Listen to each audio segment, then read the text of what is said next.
medications aren't for everyone. I do think they have their place, and I think it's worth a try.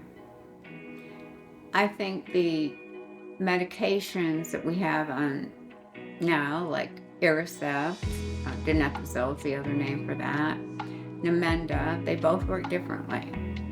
Aricept or donepezil is a front line. When you start to see short-term memory loss, a lot of times that can help at the front end.